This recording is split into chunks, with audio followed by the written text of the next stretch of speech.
Terima kasih Bapak, sebentar kami akan mendengarkan firman Tuhan. Kami percaya Tuhan apa yang Kau sudah taruh dalam hati hamba-Mu ini Tuhan, Engkau boleh urapi kami untuk kami bisa menyampaikan dengan baik ya Tuhan. Biarlah hanya Roh Kudus yang beracara, pakai hamba-Mu hanya alat saja Tuhan. Dan kami percaya Tuhan firman-Mu boleh menjadi berkat bagi setiap kami yang hadir. Juga kami berdoa Tuhan bagi firman Tuhan yang ditaburkan di baik sekolah minggu maupun youth, semuanya boleh menjadi berkat bagi mereka semua. Segala roh jahat yang mencoba mengganggu, memelintir jalannya firman Tuhan, kami mau patahkan kuasa itu dalam nama Yesus. Kami tolak dan hanya Roh Kudus yang akan menguasai pikiran hati kami, menguasai ruangan di tempat di mana kami berada. Terima kasih Tuhan, dan setiap kita yang akan mendengar firman Tuhan sama-sama kita mengatakan amin. Saudara silakan duduk. Saya lupa mau menyambut ada salah satu anak muda yang hadir bersama dengan kita. Mungkin dibawa oleh Jonathan atau adiknya Jonathan. Bukan ya, karena nggak mirip sih. Oke, boleh tahu siapa namanya? Juda. Sorry? Cira. Betul, Cira. Cira, wow. Bukan Indonesia ya? Tokyo? Orang India. India but speak Indonesia. Same like Vicky. Mana Vicky? Oh, Vicky also India but speak Indonesia. Yeah. Oh, Thai juga katanya. Kok kamu bisa bahasa Indonesia dari mana? Oh, banyak orang ketipu nih. Satu kali saya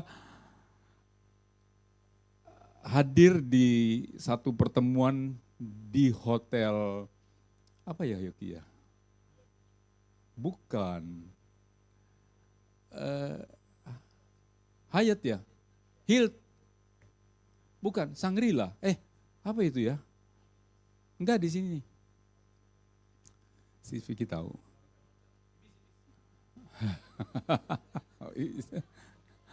Enggak. Hotel yang ada saudara kamu. Ya pokoknya airport. Oke, satu kali yang jaga di depan orang India, saudara. Pakai jas gitu, saya pikir modelnya kayak security hotel. Atau kayak, pokoknya bukan orang Indo lah. Saya ajak ngomong bahasa Inggris lah ya, masa mau nyelonong bahasa Indonesia. Tahu-tahu di bahasa Indonesia, tahu-tahu saudaranya Vicky. Banyak yang kecelik ya. Kalau ada pendeta datang suka nanya, ada orang India tuh katanya. Bisa bahasa Indonesia ya? Bisa. Heran deh Vicky ya, kenapa orang bingung ya kalau lihat orang India berbahasa Indonesia ya. Karena di sini banyak orang India berbahasa Inggris ya. Kalau di Indonesia saya enggak kaget lah. Di Pasar Baru semua orang India bisa bahasa Indonesia ya. Tapi karena di Australia jadi, oh kok bisa Indonesia? Oke. Ya, saya akan memulai sharing kita pada sore hari ini. Memulai dengan kecewa, saudara ya. Kecewa, mudah-mudahan tidak ada yang kecewa pada sore hari ini. Oke, kecewa kita tahu adalah sebuah perasaan yang tidak senang karena tidak sesuai dengan apa yang diharapkan. Ya, itu namanya kecewa. Dan saya percaya setiap kita pernah mengalami kecewa. Ada yang tidak pernah? Ayo. Ada? Sering. Oke. Ya udah. Ya. Itu yang jujur itu, yang diem kayaknya kurang jujur. Oke. Kecewa itu perasaan yang tidak senang, gak happy karena tidak sesuai dengan apa yang kita harapkan. Kecewa bisa terjadi terhadap 3 hal, saudara. Yang paling sering, yang terutama adalah kepada orang, ya. Kecewa sama orang.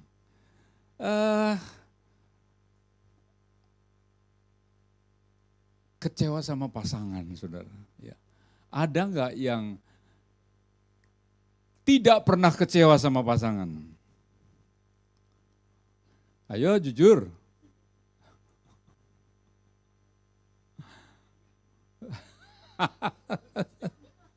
Terlalu kecewa. Ini Yogi yang jujur nih. Terlalu kecewa sama pasanganku ya. Ya nggak apa-apa saudara. Karena saya juga kecewa banget sama dia. Saling kecewa. Oke. Tapi saudara nggak usah ngaku lah yang ini yang paling berani Yogi ya. Kalau, tapi di rumah awas. Kenapa kamu ngomong begitu? Buka-buka kartu aja.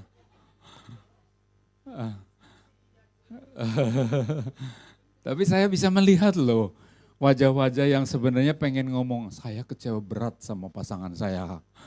Gitu, tapi nggak mau ngomong, nggak apa-apa saudara, ya nggak apa-apa ya. Tapi saya lihat dari mimbar itu jelas muka, raut muka, gestur tubuh, iya gue tuh yang kecewa sama pasangan. No Joyce, udah kepalang, udah kadung. By the way, mana lebih banyak yang kecewa, istri kecewa dengan suami atau suami kecewa dengan istri? Nah.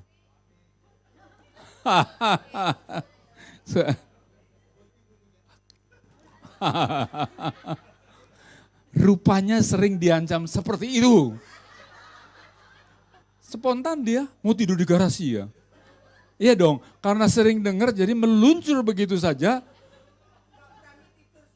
Oh gitu.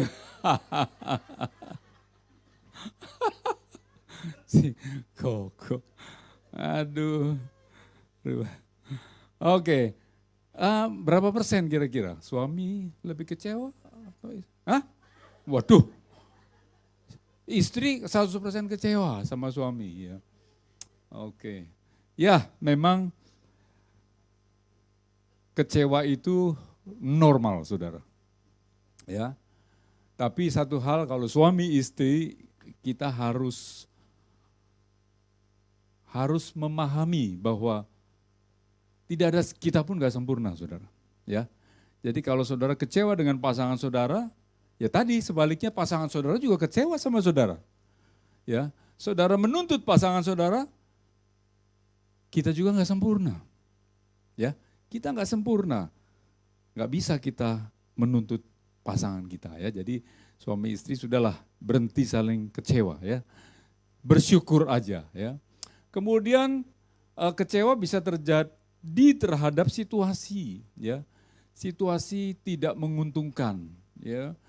Ketika kita ingin mengadakan pesta misalnya pesta kebun ya, garden, tahu-tahu hujan ya. Kecewa, waduh ya nggak jadi. Kemudian pada hasil, ya diprediksi 1 tahun ini ya yang bisnis, wah bakalan untung sekian gitu. Tapi ternyata nggak sampai segitu ya. Yang kerja diprediksi, wah bakal naik gaji ya. Ini nggak tahu nilai bermenang naik nggak gaji-gaji nih? Enggak ya? Oh kirain naik. Ya, tahu-tahu nggak naik ya, nggak dapat bonus, kecewa. Ya itulah manusia tidak luput dari kerasa kecewa ya. Nah sekarang ada hal yang menjadi tema kita pada sore hari ini adalah kecewa dengan Tuhan ya. Kalau tadi kecewa dengan orang, situasi dan hasil biasa saudara. Bagaimana dengan kecewa dengan Tuhan? Saya dan Yoki sering mengcounter saudara, sering mengcounter, apalagi Yoki ya, sering mengcounter, loh Tuhan salah apa? Udah bagus dikasih napas, udah bagus dikasih ini dan itu, kok kecewa? Jadi saya pikir, iya ya, kenapa ya kok kecewa sama Tuhan?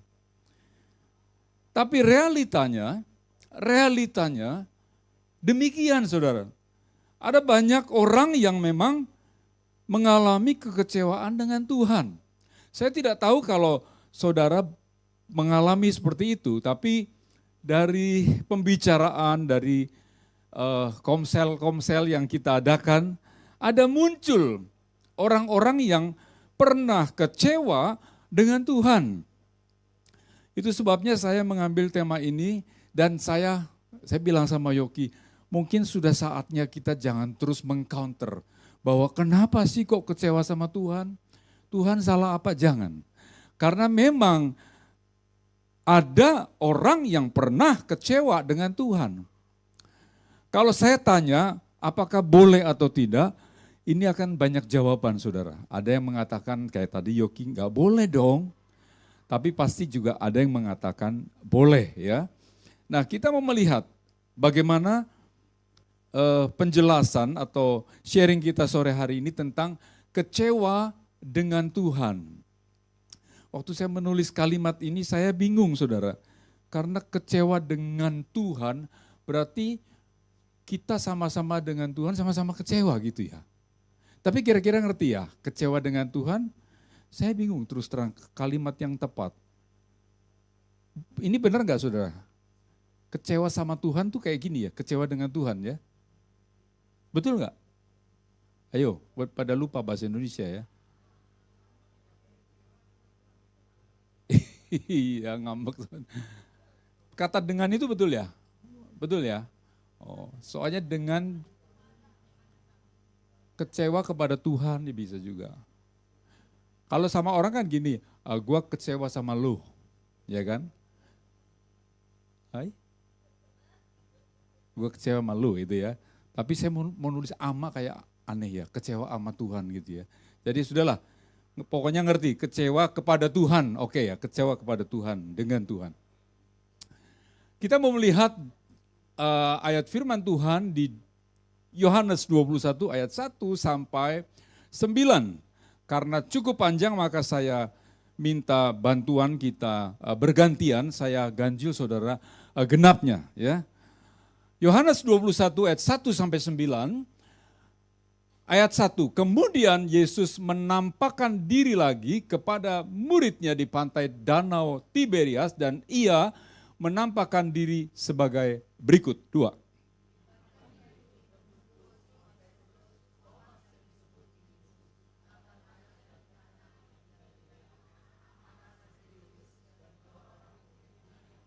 Kata Simon Petrus kepada mereka, aku pergi menangkap ikan. Kata mereka kepadanya, kami pergi juga dengan engkau. Mereka berangkat lalu naik perahu, tetapi malam itu mereka tidak menangkap apa-apa. 4.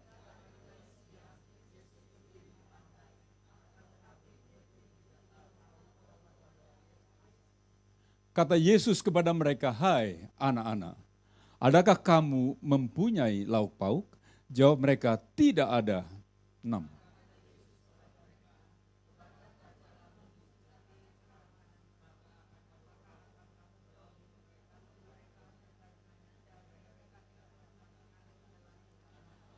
Maka murid yang dikasihi Yesus itu berkata kepada Petrus, itu Tuhan. Ketika Petrus mendengar bahwa itu adalah Tuhan, maka ia mengenakan pakaiannya sebab ia tidak berpakaian, lalu terjun ke dalam danau. 8.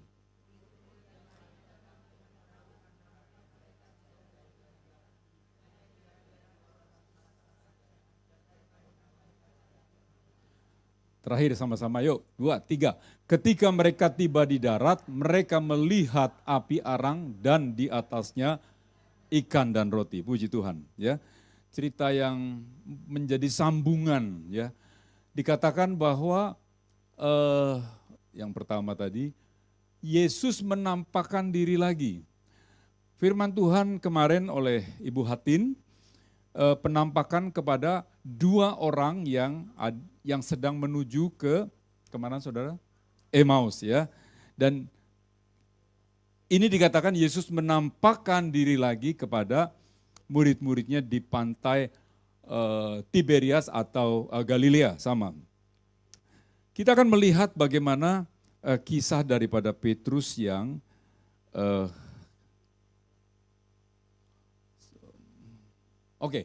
Petrus dan murid-muridnya kecewa kepada Yesus ya. Di ayat yang ketiga kata Simon Petrus kepada mereka, "Aku pergi menangkap ikan." Saudara ingat bahwa ketika Petrus berjumpa dengan Yesus yang pertama kali, dia sedang menangkap ikan, saudara.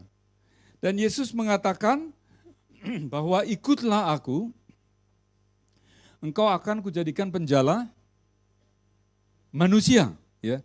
Kemudian di ayat berikutnya, lalu Petrus dan saya lupa dan siapa, meninggalkan jalannya dan mengikuti Yesus.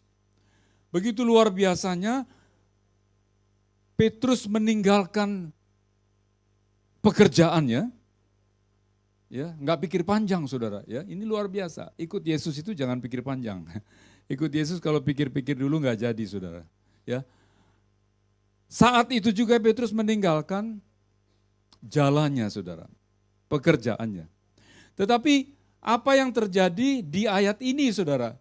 Aku pergi menangkap ikan. Petrus mengungkapkan kekecewaannya kepada Yesus.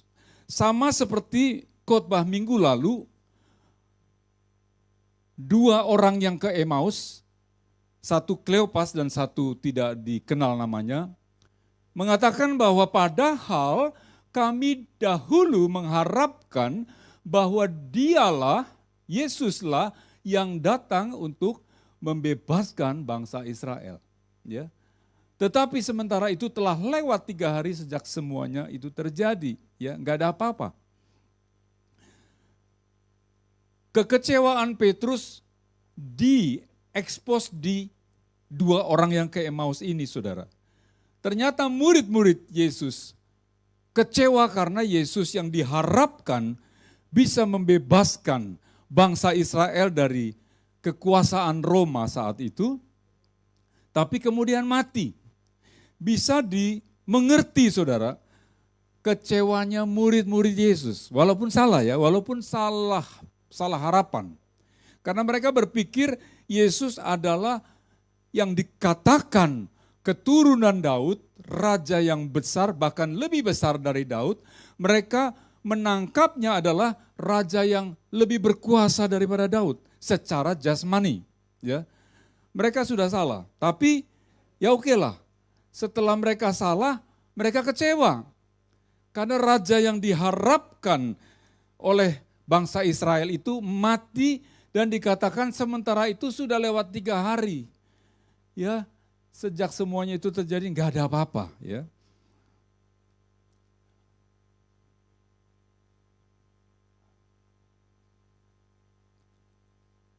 Akibat kekecewaan Petrus, saudara. Nah ini kita mau melihat ya. Akibat kekecewaan Petrus, maka di ayat yang ke-23, Petrus keluar dari rancangan Tuhan. Tuhan merancangkan Petrus menjadi penjala manusia. Dia akan menjadi alatnya Tuhan bagi kerajaan sorga. Dan Petrus merespon dengan luar biasa, ya tadi kita sudah bicarakan.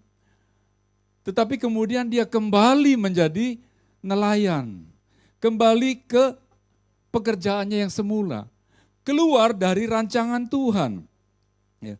Orang yang kecewa bisa memutuskan segala sesuatu yang keliru, saudara. Itu sebabnya ketika saudara dalam keadaan kecewa, dalam keadaan marah, dalam keadaan emosi, jangan pernah memutuskan apa-apa, saudara. Ya, nasihat orang bijak, jangan memutuskan di saat kita sedang emosi. Pasti kebanyakan keputusannya salah. Ya. Ini perlu diperhatikan, saudara, karena banyak sekali kasus-kasus yang fatal karena diputuskan pada saat emosi, ya, khususnya rumah tangga, saudara. Ketika emosi menjadi tinggi, perkataan yang sangat-sangat pamungkas, powerful, pamungkas. Cerai. Oh, loh. Ibu saya belum Kristen, saudara. Tapi menasehati setiap anak-anaknya. Ya. Walaupun ya ada di antara kami yang kemudian gagal, selalu katakan jangan pernah mengatakan kata pamungkas itu ketika kamu emosi, ya, jangan. Saya kira ibu saya walaupun tidak mengerti bahwa mulut orang benar itu berkuasa, jangan sekali-kali ketika berantem suami istri mengatakan kata itu. Begitu kata itu keluar, bukan terus kemudian sadar, sebelahnya langsung, oke, hari ini juga, waduh, mati saudara. Ya, jadi jangan mengeluarkan kata itu. Jangan memutuskan ketika sedang emosi. Kebanyakan salah. Petrus dalam kondisi kecewa, dalam kondisi emosi yang tidak jelas saudara ya. Susah, sedih. Karena Yesus yang diharapkan menjadi raja. Memang Petrus tahu bahwa Yesus bangkit, tapi dia belum tahu kebangkitannya itu apakah bisa memenuhi harapan bangsa Israel. Dia memutuskan kembali kepada hidup lamanya. Ya. Orang yang kecewa jangan pernah memutuskan segala sesuatu karena salah ya. Kemudian akibat kekecewaan terjadi BSH saudara. Apa BSH? BSH? Iya betul. Ya. Apa ini bilang? Aku pergi menangkap ikan. Kata mereka kepadanya, kami pergi juga dengan engkau. Orang yang sakit hati, orang yang kecewa, biasanya ngajak teman saudara. Iya Pak ya saudara? Iya Pak ya? Nggak ngaku. Orang yang kecewa, pengen cari orang yang kira-kira bisa sehati. Biasanya tahu siapa yang bisa menjadi barisannya, saudara. Ya,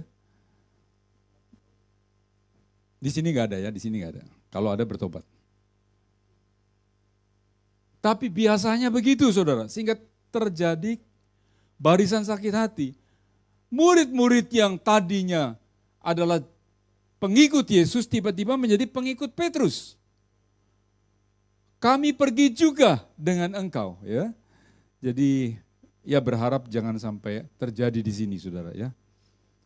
Kecewa sama Korusdi, waduh, cari Korusdi gini. Kalau ketemu yang udahlah, janganlah, itu nggak seru, saudara, nggak seru. Udahlah, kamu doain dong, nggak seru. Tapi harus ketemu yang betul itu. Memang, aku juga ngalamin kok kecewa sama Pak Rusdi. Itu sedap, saudara. Itu baru, sedap. Mantap itu, mantap ya. Mantap. Tapi kalau yang jawabannya rohani nggak sedap. Nggak sedap lah ya, dan tidak jadi sasaran. Dan tidak akan menjadi pengikut barisan sakit hati ya. Tapi saya berharap untuk tidak ya. Kalau saudara kecewa dengan gereja, ya, jangan putuskan apa-apa. Banyak orang keluar gereja karena kecewa dengan gereja, kecewa dengan pendetanya, keluar. Emang gereja cuma satu gitu. Kebenaran di Campbelltown cuma satu lagi. Makanya saya bilang sama Pak Ray, Pak, saya bersyukur gereja Kristen di Campbelltown cuma satu. Jadi yang kecewa itu nggak keluar-keluar. Sampai akhirnya kalau saya ngobrol gitu, ngomongnya apa? Udah baal kok sama Korusdi. Sudah kebal. Untung gereja cuma satu, saudara, di sini ya. Kalau ada 2, 3, wah bisa ke sana ke sini loncat-loncat, saudara. Ya. Jadi kalau saudara one day kecewa dengan saya, dengan gereja, jangan segera memutuskan. Ya. Doa dulu, benarkah Tuhan aku harus pindah gereja? Ya. Gereja bukan restoran, saudara. Restoran ketika kita bosan kita bisa pindah. Ya. Satuko juga beruntung loh, cuman satu-satunya. Restoran bakmi di Campbelltown. Mau kemana lagi, so? Tapi memang enak sih, bukan terpaksa.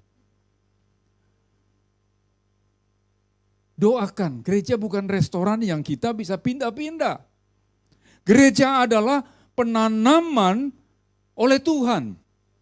Kenapa saudara dan saya bisa ada di satu gereja yang bernama GBIC?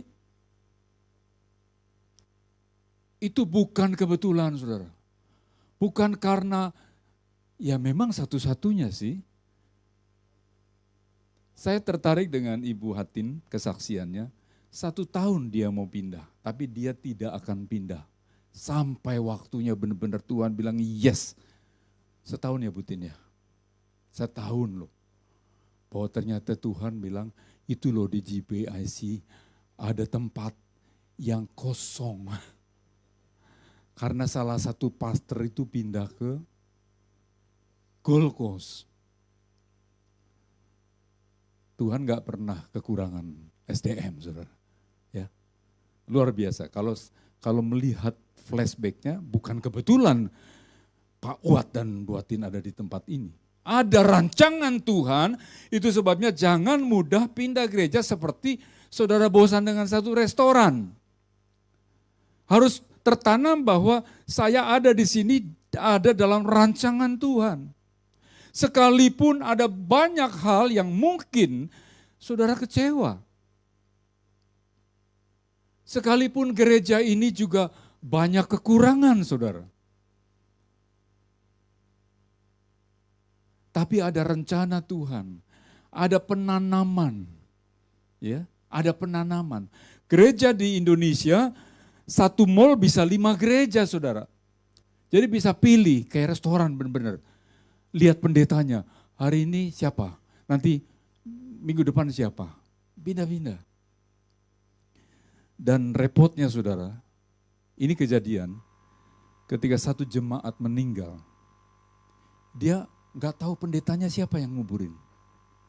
Karena dia gak tahu ini digembalakan di mana. Yang ngurusin siapa nggak tahu. Jadi terlantar. Ya. Jadi tolonglah kalau saudara merasa bahwa ini adalah tempat bagi saudara yang Tuhan memang taruh. Jangan berpikir seperti restoran. Pindah sana, pindah sini. Ya.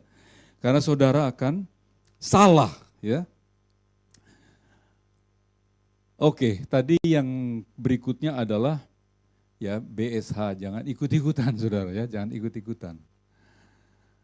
Orang yang kecewa tidak menyadari kehadiran Tuhan. Ini kayaknya dibahas deh sama Ibu Atin minggu lalu. Ya. Yesus ada berjarak kira-kira 200 hasta dari tempat di mana perahu murid-murid Yesus berada. 200 hasta kurang lebih adalah 10 meter, betul nggak Ferredro? Kalau dikali, satu hasta kira-kira 45 cm. 45 dikali berapa? 200 hasta. 9 meter. 9 meter paling dari sini ke sini, saudara. Ya, saya bisa lihat itu si Debbie lagi pakai masker. Yang pakai masker Debbie. Saya salut sama Debbie. Harusnya bisa alasan ke gereja. Oke. Hanya 9-10 meter dia tidak bisa melihat Yesus. Memang yang perjalanan ke Emmaus itu face to face ya. Kelewatan sih memang. 10 meter pun gak bisa lihat juga kelewatan, saudara. Oleh karena fokus kepada kekecewaan, sehingga dia tidak bisa melihat Yesus ada. Orang yang kecewa amat sangat dan fokusnya kepada kekecewaan, Dia nggak bisa lihat Yesus, saudara. Yang di otaknya hanya kecewa, kecewa, dan kecewa. Itu yang terjadi, saudara, di kisah Petrus ini. Kemudian kita mau melihat apa yang menjadi respon Yesus. Melihat bahwa Petrus dan murid-muridnya sedang kecewa. Lagi kembali kepada dunianya. Lagi keluar daripada rancangan Tuhan. Yesus adalah Yesus yang sangat peka terhadap kita, saudara. Dia tahu pribadi lepas pribadi. Dia tahu apa yang menjadi pergumulan pribadi lepas pribadi, saudara.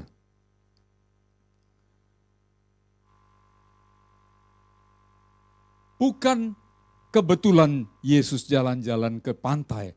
Saya pengen ke beach gitu ya, seperti kita-kita itu. Tapi dia tahu bahwa ada murid-muridnya yang sedang mengalami kekecewaan. Dan dia datang tepat pada waktunya. Dia tidak pernah terlambat. Seringkali kita merasa bahwa Tuhan tidak mendengar doa kita. Seolah-olah Tuhan lupa sama kita. Seolah-olah Tuhan mengignore kita. Ketika kita sakit, tidak sembuh-sembuh, kita bisa bertanya, apakah benar bahwa Tuhan itu berkuasa menyembuhkan sakit penyakit saya? Bahkan bertanya lagi, apakah benar bahwa Tuhan itu ada?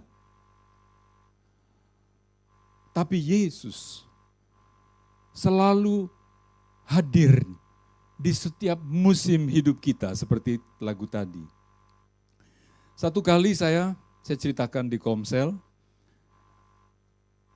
saya di Sozo, saudara. Sozo, kalau ada yang belum tahu Sozo adalah sebuah program konseling ya, banyak diperkenalkan oleh Priska. Ya. Ada satu jemaat yang sudah janjian mau Sozo, saudara. Saya enggak sih tadinya, saya enggak. Kemudian tahu-tahu jemaat itu batal, saudara. Ya, gimana dong? Yang Sozo itu orang bule, saudara, pendeta. Ya kita nggak boleh main-main, kalau sama orang Indonesia sih gampang kali ya. Sorry ya, nggak bisa gitu. Nah ini sama bule gimana ngomongnya? Akhirnya saya bilang, Priska oke lah. Saya menggantikan orang itu untuk Sozo. Dan saya diberkati memang dengan Sozo itu. Konseling, saudara. Ada satu pertanyaan dalam Sozo itu, pada saat saya mengalami sebuah trauma di masa-masa kecil saya, ya, orang itu, pendeta yang mengkonseling saya, bertanya, di mana Yesus saat itu? Saya bilang bahwa Yesus tidak ada, sebab saya belum Kristen, saudara. Saya belum mengenal Yesus. Jadi saya katakan Yesus tidak ada. Dia bertanya lagi, di mana Yesus? Saya bilang enggak ada. Di mana Yesus? Berkali-kali tanya dengan saya.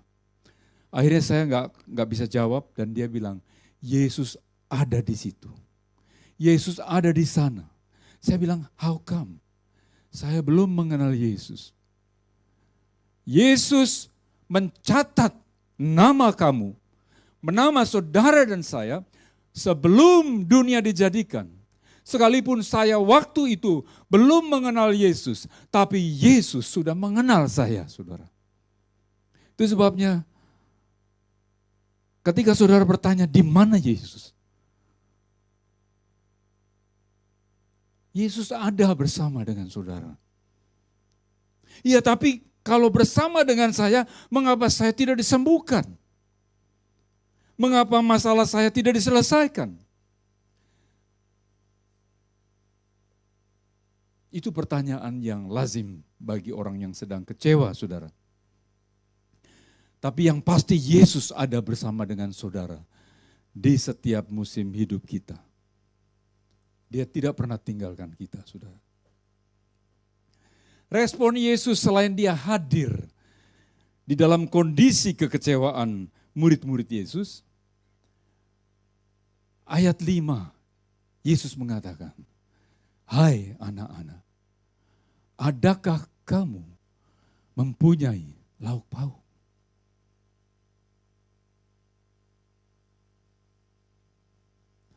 Yesus merespon bukan dengan sebuah kekecewaan lagi, saudara. Seringkali saudara dan saya, ketika kecewa, baik dengan anak, dengan siapa sajalah, kita bisa marah, saudara. Ya. Dengan anak, kita marah. Gue udah bilang, kenapa lu lakukan? Marah. Yesus pun sebenarnya bisa marah. Kenapa engkau memutuskan kembali untuk menjala ikan? Bukankah aku sudah merancangkan engkau untuk menjala manusia? Tapi Yesus datang bukan dengan sebuah kemarahan, saudara. Dia datang dengan menanyakan, "Hai anak-anak." Anak-anak di sini menggunakan bahasa aslinya pleidoy, bukan pleidoh, saudara. Pleidoy yang berarti anak-anak kecil, saudara. Saya dalam kuliah konseling, saya, Lani dan Yoki ada kuliah konseling, dan mungkin Sofi juga. Kita punya guru, nggak tahu ngajar di tempat Lani nggak, karena kita beda-beda dosennya. Ada satu guru yang tampangnya cukup, kalau lihat tampangnya sih serem loh, saudara. Serem. Dia terahnya sama dengan Roro. Ya saudara bisa bayangin ya, Roro sih udah palsu ya. Dia palsu. Jadi nggak begitu serem, kalau lihat Roro nggak serem. Tapi yang asli itu agak serem, saudara. Ngomongnya suaranya juga besar. Bo. Perempuan ya, perempuan. Juli nggak ada ya? Cuman Roro aja nggak apa-apa. Jadi secara figur, secara intonasi suara cukup tegas ya. Makanya kebanyakan jaksa, hakim ya ibu, orang-orang dari sono ya. Kebanyakan si Tompul ya almarhum. Terus siapa yang batu cincinnya banyak? Hotman Paris ya. Karena mereka tuh jinnya jin yang wup gitu. Nah si ibu pun kayak gitu modelnya, saudara. Tapi dia sering memanggil muridnya nak. Ayo nak, ayo nak. Aduh rasanya adem banget, saudara. Dipanggil nak itu ada kelembutan. Yesus menunjukkan kelembutan hatinya ketika melihat kekecewaan muridnya. Dia tidak kecewa, dia tidak merespon dengan kemarahan, tetapi hai nak. Dan pertanyaannya, enggak pertanyaan, lu ngapain? Lu lagi ngapain di sono? Enggak. Adakah kamu punya lauk pauk? Wow. Urusan perut nomor 1, saudara. Saya kalau boleh sedikit iri sama Dede. Dede itu lumayan galak ya, saudara. Iya apa ya, saudara? Pada takut deh. Lumayan galak gak, saudara? Elis takut. Lumayan galak gak? Apalagi kalau ngomong, iya dong. Waduh kalau udah iya dong, saya juga, dia lumayan galak.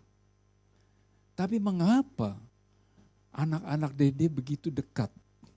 Anak perempuannya coba, ketika dia ke gereja, dia nyender di baunya Dede. Saya sampai ngiri, saudara. Kayaknya saya gak segalak-galak amat. Kok dia yang galak kok bisa? Saya sempat iri, saya sempat ngomong sama Yoki. Kok anaknya Dede bisa kayak gitu ya? Tapi setelah punya pacar udah gak laku bapaknya. Bahu pacarnya, bahu bapaknya udah masih ya Dek? Oh masih. Nah itu dia. Itu dia. Sebab dede selalu bertanya kepada anak-anaknya, adakah lauk pauk? Seorang ibu segalak-galaknya seorang ibu. Saya lihat ibu-ibu kadang-kadang jauh lebih galak daripada bapak-bapak. Jujur saudara. Jujur. Ibu-ibu lebih bawel, lebih marah-marah. Tapi kenapa anak-anak tidak pernah sakit hati sama ibunya? Bapaknya baru ngomong sedikit bisa sakit hati. Anak-anak saya, kalau marah dengan saya lama saudara. Pakai acara jam, pakai hari. Tapi kalau dengan Yogi cepat sekali. Cepat sekali. Nasib, ya nasib. Ya nasib. Karena ibu itu yang menyediakan tadi perut, mengenyangkan perut. Secara tidak sadar, si anak itu tahu tempatnya bahwa kehidupan saya ada di tangan si ibu nih. Dari kecil ya. Bayi, ya sekarang saya punya cucu, tergantung sama ibunya kan, nyusuin. Bapaknya gak bisa saudara. Gak bisa bapaknya. Dari kecil ibu sudah menyusui. Anak sudah tahu bahwa ibukulah tempat kebergantungan hidup saya. Dan Yesus tahu saudara.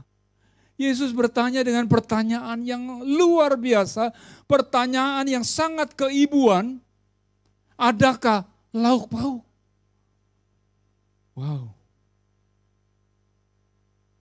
Ngomongin lauk pauk jangan lupa ya, bapak-bapak masak. Mumpung ingat.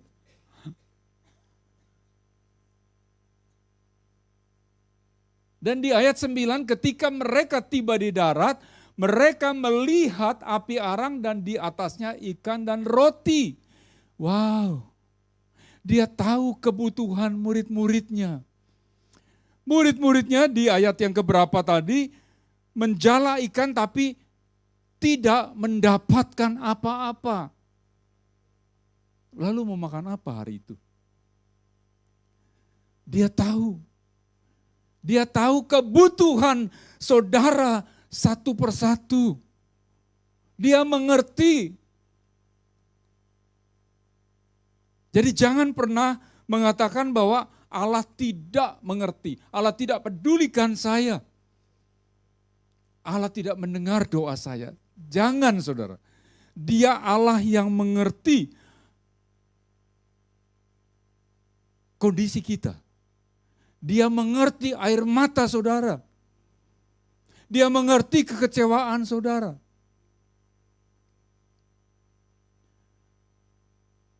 Ketika tiba di darat sudah ada api arang dan di atasnya ikan dan roti.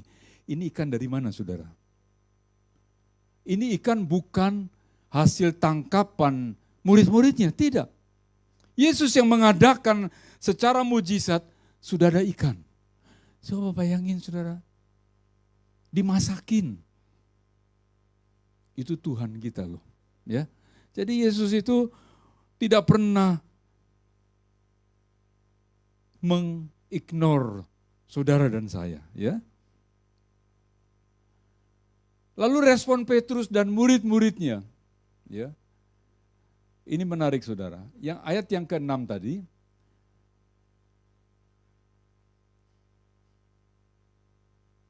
ayat ke-6. Maka kata Yesus kepada mereka, tebarkanlah jalamu di sebelah kanan perahu. Maka akan kamu peroleh. Lalu mereka menebarkannya dan mereka tidak dapat menariknya lagi karena banyaknya ikan. Respon Petrus di saat kekecewaan, di saat kondisi yang sangat stres mungkin, atau depresi lah katakan. Dia tidak tahu apa yang harus buat, tetapi dia mendengar ada suara, tebarkanlah jalamu di sebelah kanan perahumu. Dan ajaibnya Petrus mendengar saudara. Dan melakukannya. Itu respon Petrus ya. Mendengar dan melakukannya. Sehingga dia menarik jalannya, ada 153 ikan dikatakan. Berikutnya respon Petrus dan murid-muridnya, dia tiba-tiba ingat apa yang Tuhan pernah lakukan di masa lalu. Mereka tidak mengenal bahwa itu Tuhan Yesus. Tetapi ketika dia menarik jalannya, dia teringat, oh, dulu pernah terjadi. Pernah terjadi di Lukas, saya lupa ayatnya, murid-murid Yesus persis saat itu tidak mendapatkan apa-apa dan Yesus katakan lemparkan jalamu di sebelah kanan dan mereka mendapat ikan. Setelah ingat dia sadar, oh itu Yesus. Saudara, ketika kita kecewa, cobalah ingat saudara. Berapa banyak Yesus, berapa banyak Tuhan sudah memberkati saudara, sudah membuat mujizat bagi saudara. Ketika saya dapat lower back pain saudara ya, dipijit sama si Fredro ya, thank you Fredro juga. Fredro ini gitu-gitu perhatian ya. Gitu-gitu, pakai gitu-gitu lagi. Saya bilang sama si mamanya ini Henhao Haize, saya bilang gitu. Ya. Anak yang sangat baik. Saya waktu ini dipijitin, saya bilang gitu. Ya memang lumayan sih dipijit Fredro, sesudahnya enak. Terus dia bilang, kok ini masih butuh waktu, kok sering stretching. Itu obatnya stretching. Ya. Saya malas saudara. Stretching identik dengan penderitaan. Ketika stretching, aduh sakit. Lalu di malam saya mengingat dulu lutut saya disembuhkan Tuhan. Ketika saya, ya Lani tahu, saya sakit lutut ketika pindahan. Dulu pernah back pain, bertahun-tahun sampai gak bisa tidur horizontal gitu saudara. Selalu diganjel bantal tinggi-tinggi. Saya ingat bagaimana Tuhan pernah menyembuhkan saya. Dan saya timbul iman saudara. Kalau Tuhan dulu pernah sembuhkan saya, maka saya pun akan disembuhkan lower back pain saya. Dan besoknya saudara, saya boleh berjalan tanpa ada rasa sakit. Perlu mengingat, biasanya kalau kita lagi punya masalah, kita lupa bahwa Tuhan pernah menyembuhkan kita. Kita lupa bahwa Tuhan itu punya mujizat. Tapi coba ingat saudara, berapa banyak dia sudah memberkati kita. Respon Petrus kemudian dia terjun ke air mendekat kepada Tuhan, yaitu di ayat 7. Saya mau cepatkan saja. Sebagai kesimpulan, tolong tim musik boleh maju. Saudara dan saya boleh kecewa dengan Tuhan. Ya, saya sudah bilang sama Yoki, kalau ada orang kecewa jangan di counter lagi lah. Ya, saudara boleh kecewa dengan Tuhan. Ya, kita sudah membaca, Tuhan gak marah. Ya, tapi jangan lupa, jangan pernah keluar dari rancangan Tuhan. Ya, putuskan sesuatu yang emosi. Ya, kita boleh kecewa, ingatlah kebaikan Tuhan. Bahwa Tuhan pernah berbuat baik kepada saudara dan saya. Jangan fokus hanya kepada masalah. Tapi fokuslah kepada suaranya.